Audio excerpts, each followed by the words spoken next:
Is there such a thing as temporary insanity? Is there such a thing as the twinkie defense? Or using premenstrual syndrome as a criminal defense? And what does this tell us about the differences between brains, yours and other people's, or even between yours one day and yours the next day? How does the legal system wrestle with the science? And how are the law and the science like two different people with very different ways of looking at the world? Welcome to the Inner Cosmos with me, David Eagleman. I'm a neuroscientist and author at Stanford. And in these episodes, we sail deeply into our 3-pound universe to understand why we believe the things we do and behave in the ways that we do, and why there's such a variety in the ways that people see the world and how we try to structure legal systems around that fact.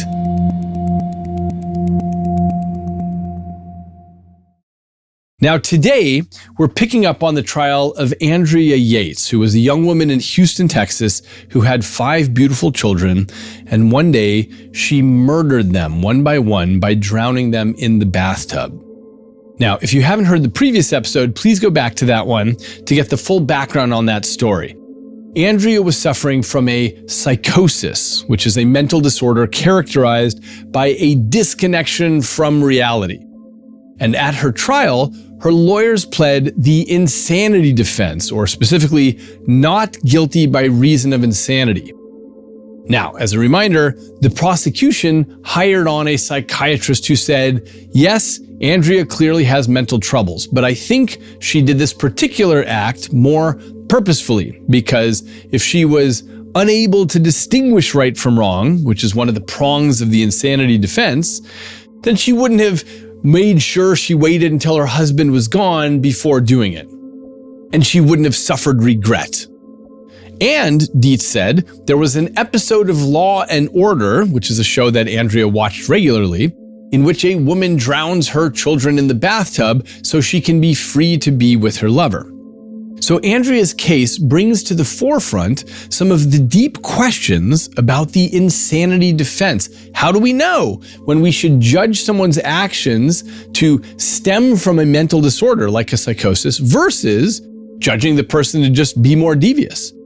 We can't really know what is happening inside someone's head, so how do we make these judgments as a society? And how do we canonize these decisions into law?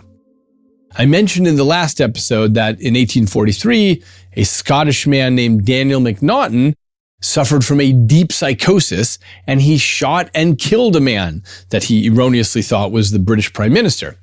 And a court of judges sat down and defined what came to be known as the Macnaghten Rules, which essentially said that if you want to establish an insanity defense, you have to clearly prove that at the time of committing the act, you had a disease of the mind, such that you didn't understand the nature and quality of the act, like if you pull a trigger, a bullet comes out, or you didn't know that what you were doing was wrong. In other words, you were unable to distinguish between right and wrong. Okay, so these Macnaghten rules caught on in England and America and around the world. But in the late 19th century, legal scholars began to worry that maybe the Macnaghten rules were too narrow.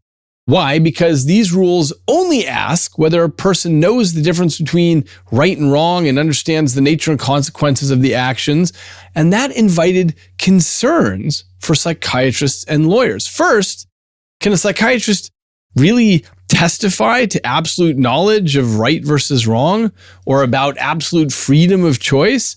And even if they can in extreme cases, the rule only allows for total incapacity.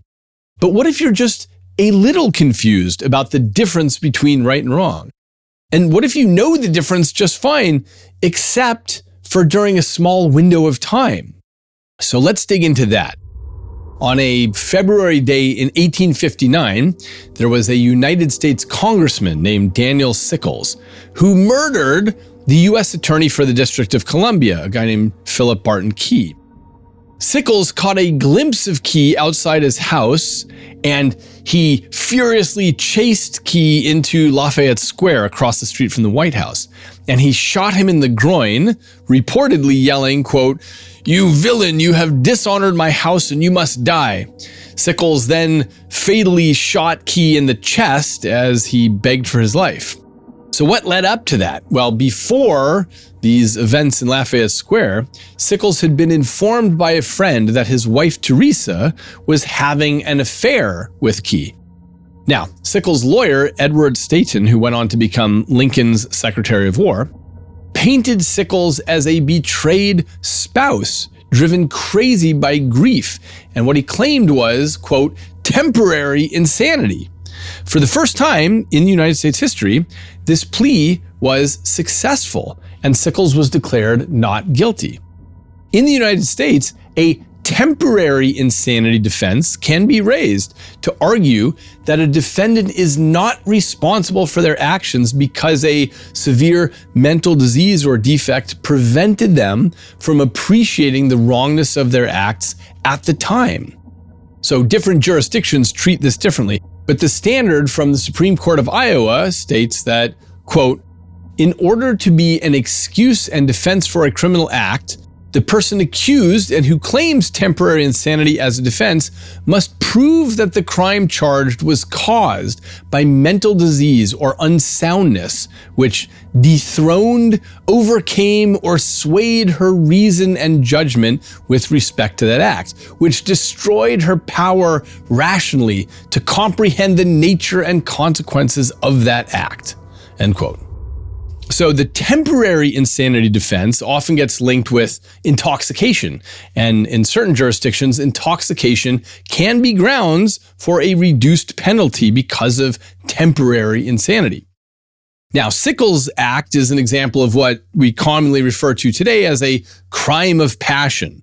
Under this kind of interpretation, Sickles would have been said to have been experiencing extreme emotional disturbance, and his crime would likely be reduced from murder to voluntary manslaughter. Why? Because crimes of passion are not punished to the same degree, because there are certain circumstances under which we think it's reasonable for someone in extreme emotional distress to lose their self-control. While we don't condone the crime, we intuitively think that a person acting during a moment of extreme emotional distress is less culpable than the cool-headed and calculating criminal. Unlike the insanity defense, extreme emotional distress doesn't absolve the defendant of all culpability, but it can lessen the degree of the crime. Now, you may have heard the term twinkie defense, and this is used to describe a seemingly absurd yet somehow successful legal defense. And what this originates from is the 1979 trial of Dan White for the deaths of the San Francisco mayor, George Moscone, and supervisor Harvey Milk. And the term twinkie defense refers to this commonly held but actually inaccurate belief that White's lawyers successfully argued that his consumption of Twinkies put enough sugar into his body to send him into a murderous state. In actuality, White's lawyers argued diminished capacity from depression, and his sugary diet only played a small role in explaining his mental decline. Nevertheless, the term Twinkie defense continues to be applied to legal defenses that seem ludicrous. Now, there are many kinds of defenses that people try, and sometimes they're successful.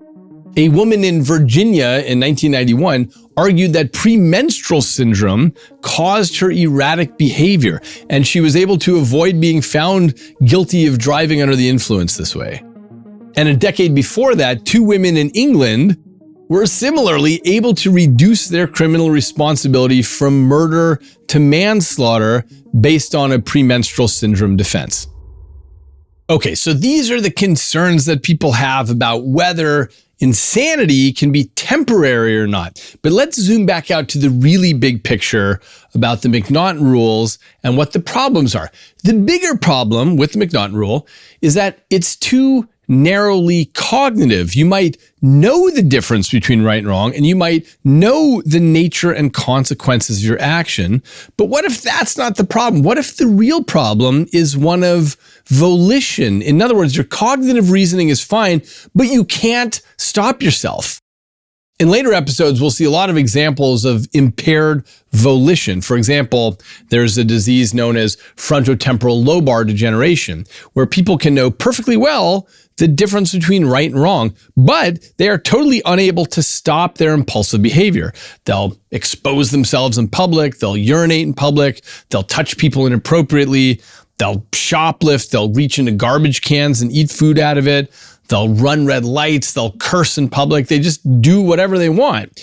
If you ask such a person, is shoplifting right or wrong, they're perfectly capable of verifying that they're not supposed to do it.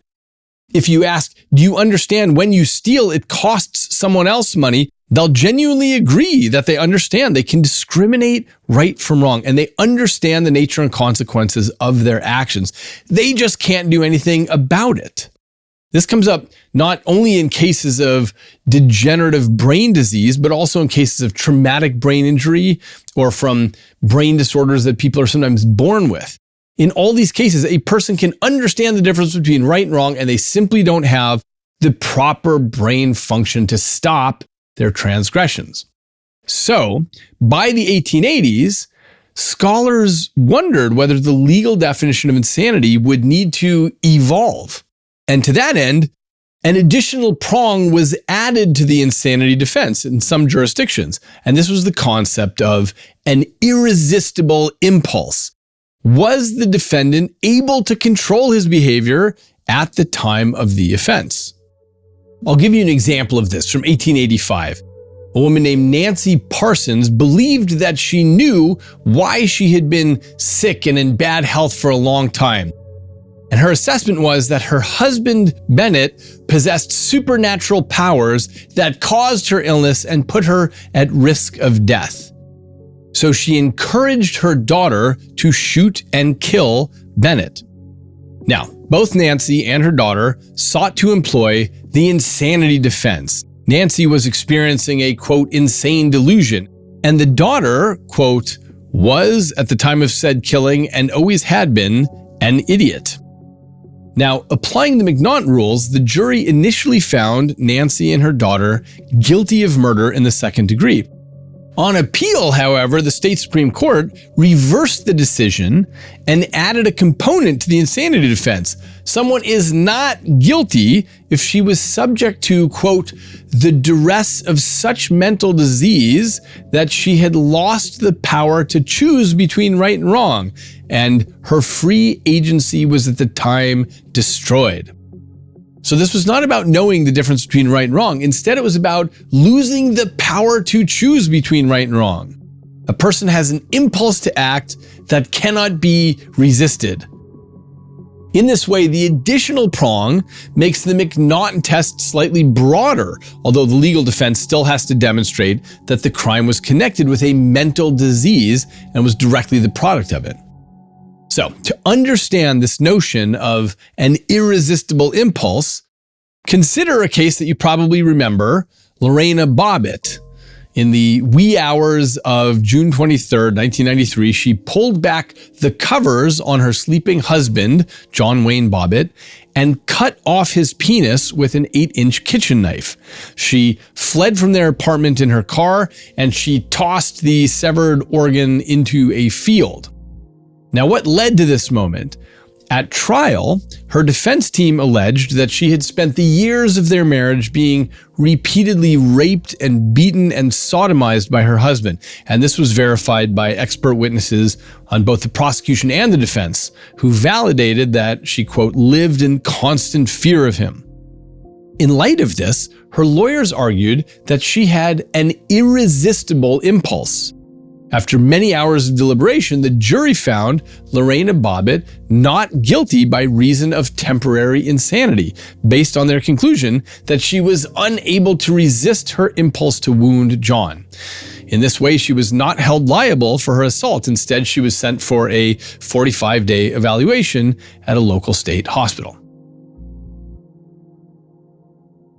So by the end of the 19th century, it seemed that bases were covered with the McNaughton rules plus the notion of an irresistible impulse. But legal experts agonized that this version of insanity might still be too narrow because the rules only allowed for total incapacity. They were insensitive to partial problems. And many people on trial were seen to be in a gray area in between, not completely unaware of right and wrong, or maybe they were subject to impulses that might not be 100% irresistible. In the late 1940s, there was a young man named Monty Durham who had years of petty crimes and mental illness, and this familiarized Durham with both the criminal justice system and the state asylum. So in July of 1951, Durham was convicted of housebreaking in Washington, D.C., and he appealed his case. And as a result, a new test emerged in 1954, which is called the Durham Rule. And the idea was to broaden the McNaughton rules such that now the task was merely to conclude whether a defendant's criminal act was, quote, the product of mental disease or mental defect. If it was, then he would not be criminally responsible. But there was a problem here. How do you ever prove that some act was the product of a disease or a defect? One might claim the disease was related to the act, but what portion of the disease came from you and what portion from the disease? But that wasn't even the big problem. The big problem was who gets to decide if an act was the product of a disease? So the Durham Rule shifted the power to psychiatrists who gave expert testimony. A psychiatrist would testify whether the act was the product of a mental disease. And the jury, instead of making decisions on their own, was in a position of just having to accept the psychiatrist's testimony. In other words, starting in 1954, the power was in the physician's expert testimony instead of in the juror's hands. Now, at first blush, that doesn't seem like a problem because, after all, the psychiatrists are the experts. But the problem was that their testimony could be ambiguous and two experts could contradict one another. Imagine the defense pulls up their favorite psychiatrist who asserts that Mr. Smith has clear evidence of a mental illness, and then the prosecution puts up their psychiatrist who says the opposite. Suddenly, the fact-finding job of the jury becomes complexified. Relying on expert witness testimony turned out to be much more problematic than they had originally envisioned. So, the Durham Rule held sway in U.S. courts for 18 years. But then, one night at a party, a man named Archie Brawner got into a fight. He left bleeding and returned with a gun. And after shooting and killing a man, Brawner was arrested. The court tested for insanity using a standard that's now known as the Brawner Rule.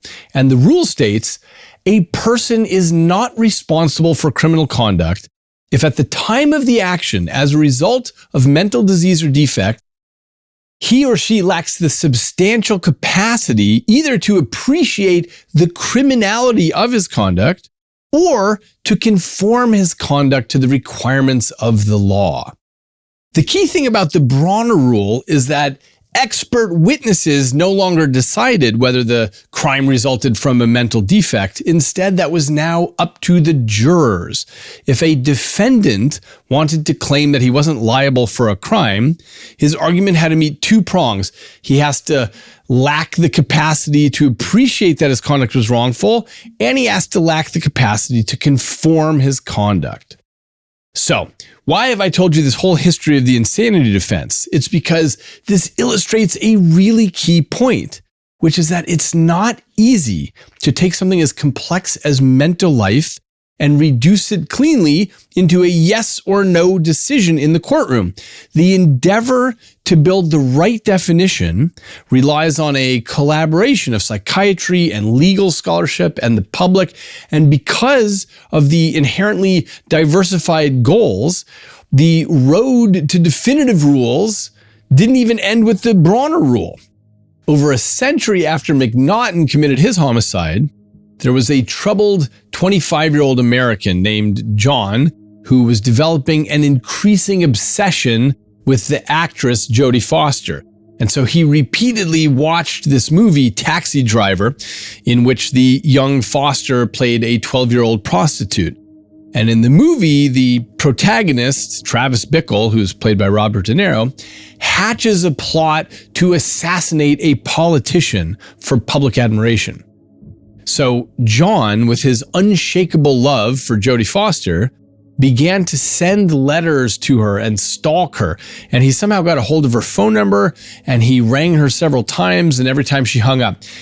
And he wrote in his final letter to her, quote, "As you very well know by now, I love you very much. The past 7 months, I have left you dozens of poems, letters, and messages in the faint hope that you would develop an interest in me. Although we talked on the phone a couple of times, I never had the nerve to simply approach you and introduce myself.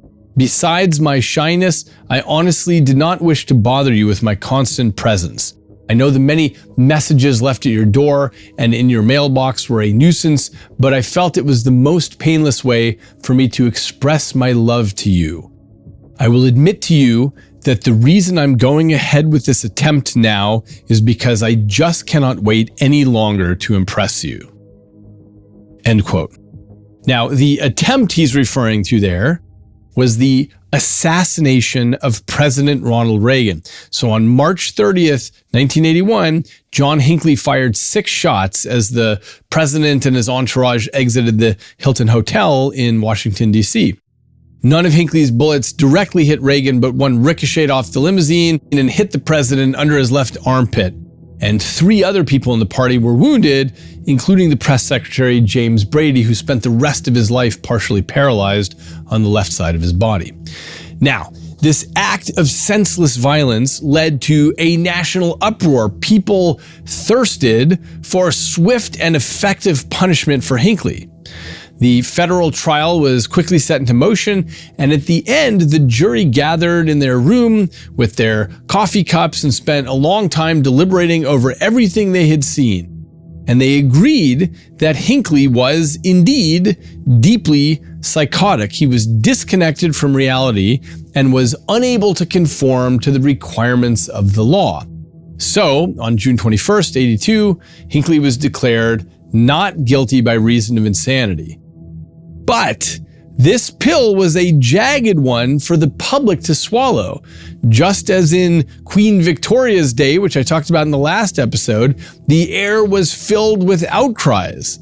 And citizens had just witnessed an assassination attempt on their president, and they were enraged. They felt that they were being denied their right to see punishment. After all, people asked, how do we know if Hinckley truly had an impulse that was irresistible, or simply an impulse not resisted? All this national anger sparked action at the congressional level. Lawmakers, responding to all this ire, came together to pass the Insanity Defense Reform Act of 1984. The act stripped the insanity defense back to a simpler version.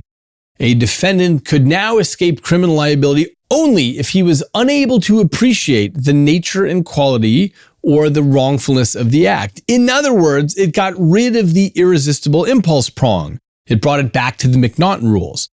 It got rid of the consideration of whether you were able to appropriately conform your behavior. All that mattered now is whether a defendant could appreciate right from wrong. If there was some reason he couldn't help himself, from frontal lobe problems to psychosis, he was out of luck. And surfing on top of this wave of national anger, Congress went even further. Beyond removing this volitional component, they also added conditions to raise the bar for the insanity defense. They specified that the defendant has to suffer from a severe mental illness, and the defendant has to prove by clear and convincing evidence the alleged insanity, which was higher than before, which was just a preponderance of evidence. So, in addition to raising the standard of proof, the act further complicated things by shifting the burden of proof from the prosecution to the defense. In other words, before Hinckley, the prosecution had to prove that the defendant was not insane, but now the defendant had to prove that he was insane. And part of the difficulty here is that a central feature of psychosis is a lack of insight. So consider the Unabomber, Ted Kaczynski, who killed 3 people and injured 23 others by sending them explosives in the mail. Although he clearly had paranoid schizophrenia, he took offense to any suggestions or implications that he was mentally ill. He wouldn't follow his lawyer's suggestion to take the insanity plea because he was angered that anyone would be suggesting that something was wrong with his thinking. So a lack of insight is a hallmark characteristic of people with psychosis. They have no discernment that something is strange about their behavior. Instead, they believe they're seeing the world correctly while others are not. So it's no surprise that many defendants have a mental illness but will not take an insanity plea because they see a full justification for their actions, whether that was divine commandment or revenge for imagined political wrongdoings or other fantastical reasons. So I'm telling you all this to make it clear that the legal definition of insanity is more complicated than the road which began with Daniel McNaughton. In America, if a defendant suffers from a mental disease, you might have 4 different tests used in different places, and cases can conclude very differently depending on which test is employed. Some jurisdictions still use the McNaughton Rule, one still uses the Durham Rule, almost half rely on the Brawner Rule. The federal courts and several other jurisdictions employ the Insanity Defense Reform Act. And the state-by-state bespoke nature doesn't even end there. In 1995, Kansas abolished the affirmative insanity defense and established what's known as the mens rea approach. Under this approach, mental illness is only considered to the extent that it prevents the defendant from having the required mens rea, or guilty mind. For example, if a defendant knowingly commits a crime, but couldn't know what she was doing because of her mental illness, that would satisfy the mens rea approach. The defendant's act to judge the wrongfulness of her acts just doesn't matter. So Kansas's decision rose to the U.S. Supreme Court in 2020 after a guy named James Craig Kaler killed his wife and 2 teenage daughters and his wife's grandmother. He had a major depression and obsessive personality disorder, but he was not allowed to use an affirmative insanity defense, and he was given a death sentence. So his team appealed to the Kansas Supreme Court, and they argued that the prosecution had violated his right to a fair trial by denying him the right to leverage the insanity defense. But Kansas said that they were within their rights to craft their insanity defense however they chose. So this went all the way up to the U.S. Supreme Court. And his counsel argued that a state government shouldn't be able to impose cruel and unusual punishment, and a lack of insanity defense fit this description. Additionally, they argued that Kansas's approach violated his due process, which calls for the fair treatment by the judicial system. They argued that ignoring this question of could you distinguish right from wrong equated to an unfair system. So the U.S. Supreme Court affirmed that Kansas was not required to take on an insanity defense that depended on a defendant's ability to recognize that their crime was morally wrong. In other words, the court concluded that it was the state's decision, and that decisions surrounding criminal liability and mental illness were left to them. So as of 2020, there are 4 states that have committed to the mens rea approach rather than a traditional insanity defense. Here's the thing. There's no single right answer that everyone should use, and this underscores the difficulty, both legal and psychiatric, of deciding who is criminally liable and who is not. And this is not just a current challenge. It's not as though in another few decades, scientists are going to announce that we've got it all worked out. Why not? Because humans are complex and mental life varies along many axes. Some people suffer deep mental illnesses, and most thinkers believe that they should be treated differently. But how do we draw a bright line in the sand of a very complex landscape? the legal system, after all, is forced to be categorical. The judge and jury are tasked with deciding whether a defendant is or is not insane. And the fact is that science and the law are strange bedfellows because science does not see things in binary categories like that. So the legal system has been wrestling for many decades about how a person's cognition and volition matter in their culpability. But every time a famous person gets attacked, society's generous interest in this issue gets scaled back. Why? Because many people, perhaps most, have little to no experience with mental illness, and therefore they see the insanity plea as simply an excuse that people are trying for bad behavior. After all, how would you know with certainty whether Lorena Bobbitt's act was an irresistible impulse or just an urge that had not been repelled? So at the intersection of neuroscience and law, there is not always a clear solution. But we know enough about human variation to know that the search has to continue.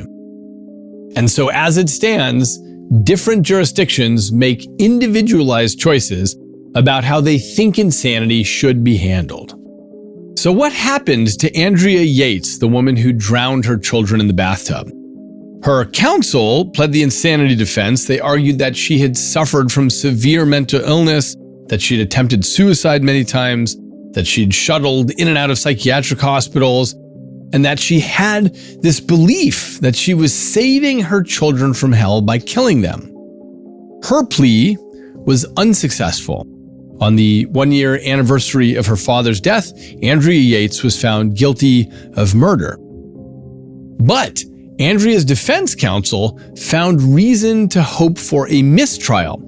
Remember, the prosecutor mentioned an episode of Law and Order in which a woman drowned her children in the bathtub? As it turned out, there was no episode with that plot. Whether this was by deception or just misremembering, Dietz's claim had been totally false. In 2005, Andrea's conviction was reversed because of Dietz's false testimony. A 4-week retrial ensued, and this time, the jury found Andrea not guilty by reason of insanity. Andrea is locked away for life, but in a psychiatric institution where she has a roommate, she gets care, she's on medications. The public is safe, she presents no danger to anybody, and she can obtain the help that she needs. So, why is there a public resistance to the insanity defense? Well, first, there's often this misunderstanding about the not guilty part of the plea, and the public is often horrified by the notion that some person, whether that's McNaughton or Hinckley, is not culpable for a horrific crime. There's a feeling that they're not appropriately punished for their actions if they're simply sent to a cushy hospital. And also, a lot of people, especially those with no direct connection to someone with mental illness, they think that everyone is the same on the inside and that the insanity defense is just an invitation to deceive. Now, one thing to note here is that only 1% of felony cases in the US involve the insanity defense. It's not generally a part of public knowledge that this is such a very rare plea. Instead, a lot of people have the opinion that everyone who murders is simply going to plead insanity to try to get away with that.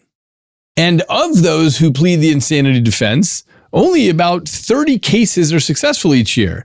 Even in these successful cases, the sentences are often longer because a person can be sentenced to a prison hospital for a long time. And it's not uncommon that those sentences end up being worse than prison itself. What worse means depends on the decade you're in, but sometimes in these prison hospitals, a person is kept in a drug-induced stupor for the remaining years of their life. So in the same way that prisons can often lead to more crime, some mental health institutions are thought to actually worsen a psychosis. For this reason, there was a push for deinstitutionalization in 1960s America. The country used to run a large mental health care system of what were called insane asylums, but these asylums proved less than perfect. In many instances, men and women in hospital gowns led meaningless lives. They were just bodies being kept alive. So these mental institutions were shut down, with plans to have a network of halfway houses and other mechanisms to help people back into productive society. But that part was never fully implemented. And so the shutdown led to a large homeless population and to many of the former inhabitants of the asylums flowing into the prison system. So some people argue that the insanity defense is not often invoked, in part because prison hospitalizations can be worse and last longer than prison sentences. And there's another problem that some scholars point to about the not guilty by reason of insanity plea, which is that jurors find themselves in a tough spot when they have to deal with the words not guilty. After all, the person did commit the crime, right? It turns out that when juries are given other options, they come to more nuanced decisions. So to this end, some states have adopted the term guilty but mentally ill. And that gives an option to route someone to mental health care while not making the jury feel as though they're letting someone off scot-free.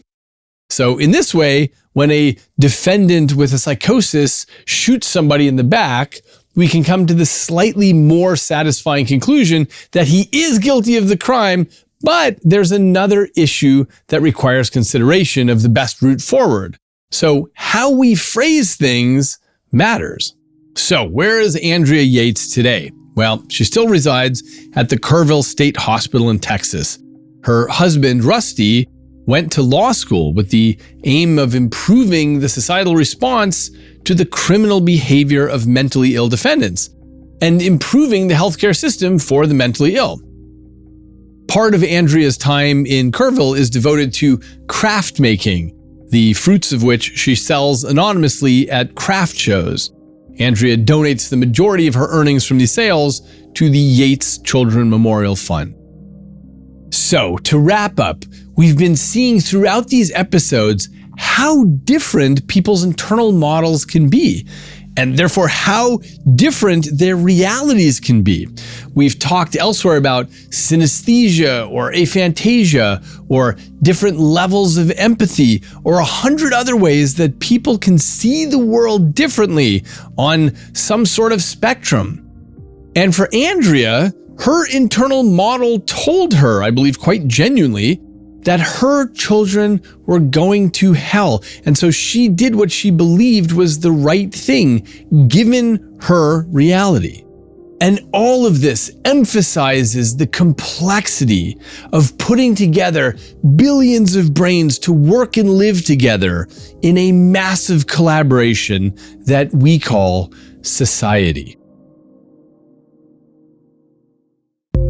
Go to eagleman.com/podcast for more information and to find further reading. Send me an email at podcast@eagleman.com with questions or discussions, and I'm making episodes in which I address those. Until next time, I'm David Eagleman, and this is Inner Cosmos.